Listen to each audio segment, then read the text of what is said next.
For today's lesson, we will be talking about crystal elixirs. What are crystal elixirs and how to use them?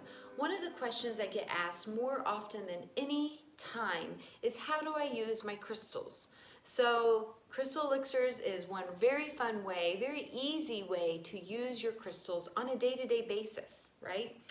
So basically, what are crystal elixirs, or also referred to as gem tonics, gem essences? It's basically taking your crystal and adding it to your water. So you're infusing the water with the energy of the crystal. Crystals are all made up of a different molecule arrangement, sacred geometry in a lot of them. And they carry a different energy based on the color and based on the molecule arrangement.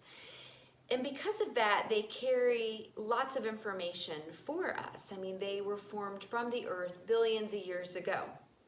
And so you're going to be taking in all that energy, but internally. So yes, I advocate wearing the crystals, of course, and absorbing the minerals through your skin, but you can also just drink and absorb the minerals internally. Pretty exciting, right? So what I want to talk to you today about are some of the main crystals that I suggest using. A few crystals definitely to stay away from that are toxic and that you don't want to take internally. And how do you make it? So let's start with how do you make it? Simple. Use a glass, not plastic, is my recommendation.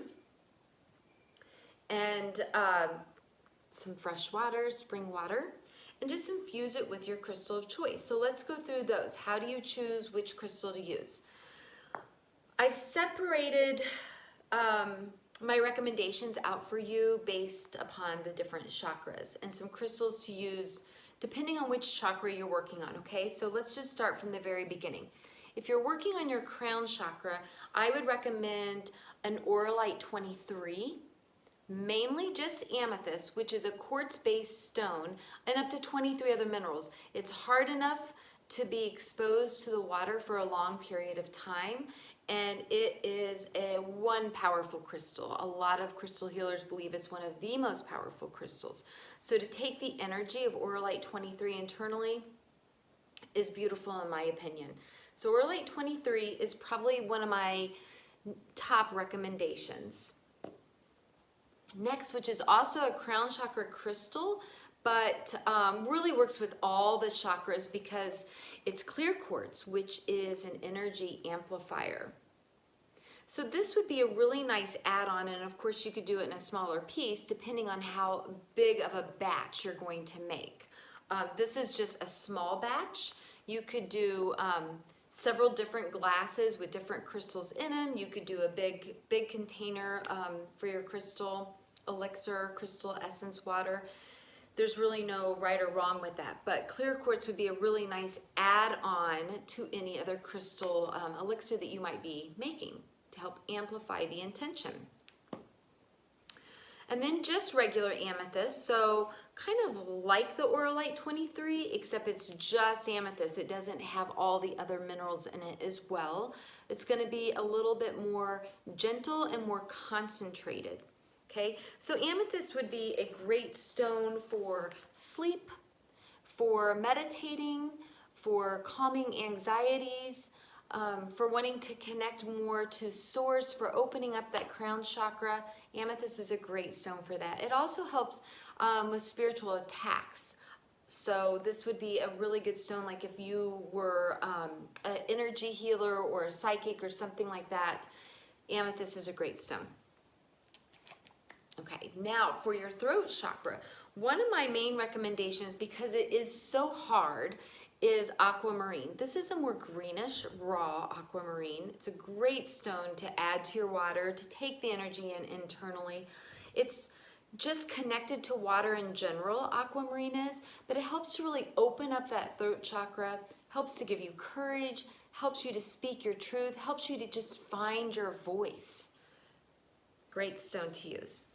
Moving on down to the heart chakra, you guessed it, rose quartz, which is also a quartz-based stone, meaning it's very hard heart chakra opening. specifically teaching self-love, compassion, and acceptance, which so many of us struggle with. On a side note, so many of us think that we have that handled, but subconsciously we really aren't taking care of ourselves the way we should, okay? So rose quartz will really help with that. And again, if you want to amplify that intention with your rose quartz, clear quartz is the way to do it. Next up is your solar plexus chakra. Citrine is what I recommend. Citrine is another quartz-based stone, and it's yellow in color. If it's more orangey in color, it's probably a man-made stone, which is just a heated amethyst. So be aware of that when looking at your citrines. Citrine is great for abundance, prosperity, stepping into your power, self-confidence, courage, energy, any of those things that you're working on. Citrine would be a great stone for an elixir. Sacral chakra, next up is our carnelian, a chalcedony based stone, which also has some quartz in it. This stone really helps to open up that energy creation center in all of us. It's where we store joy and connection to others. Governs all of our female or male reproductive organs, which is how we create. So whether you're creating another life or you're creating a new project, this is a great stone to use. Possibly you just need to tap in and feel more joy in your life. Carnelian. And then lastly, for the root chakra is our smoky quartz, which is another quartz-based stone, of course, which means it's very hard and can be used in this gem essence or crystal elixir, whatever you want to call that. This stone will help you to be more grounded, meaning that you are more in the present moment and not so much in your head or getting swept away with worries or thoughts, but you're being here and you're being right now, dealing with that moment. It helps you to feel safe and protected and connected to Earth's energy. So this is a great stone when you kind of are feeling scattered or all over the place. I would really recommend smoky quartz. So I hope that you got something out of that. Rewatch this if you need to, take some notes, but those are my 7, 8, because I added in auralite. So I added in a few crown chakra stones. So once you decide on the stone that you're going to use, for today, let's use, let's see, I'm going to use this amethyst for today. It's about the right size, it's tumbled. I'm going to add it to my water. One question I get is, how long do you add it to your water? I have read 30 minutes. I've read an hour. I've read 12 hours. I've read overnight. I think that you're going to have to go with your intuition on this. I definitely personally would say probably more than 30 minutes, but I don't see why it needs to be a big production in 24 hours. But try it out and see. I have a crystal journal where you can take little notes for these type of things to keep track of it. I'll try to post the link for that journal below in this, and remember that.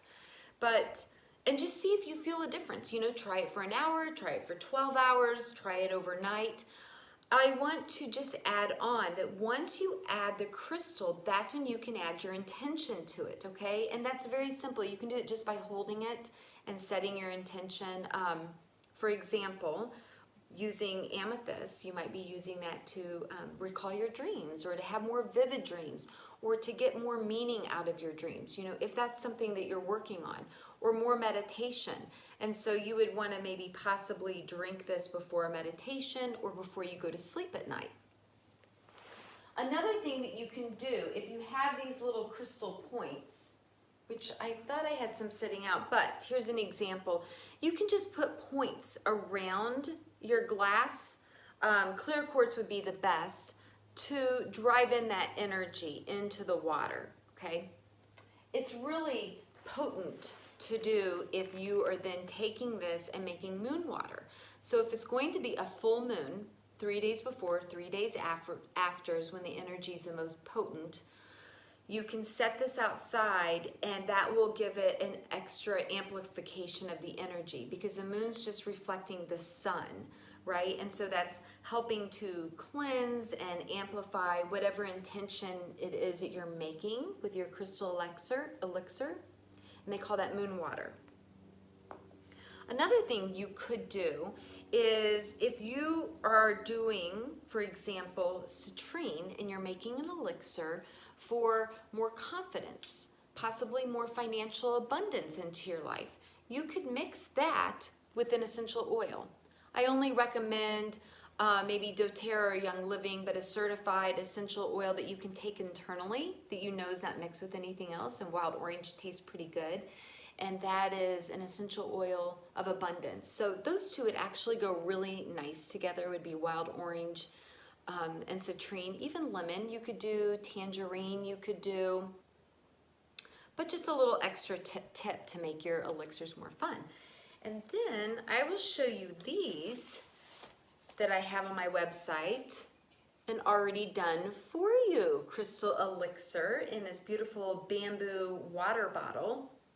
So these are fun, easy, just add your water every day, taking in the energy of your crystal, or getting creative and having fun with it and making one of your own.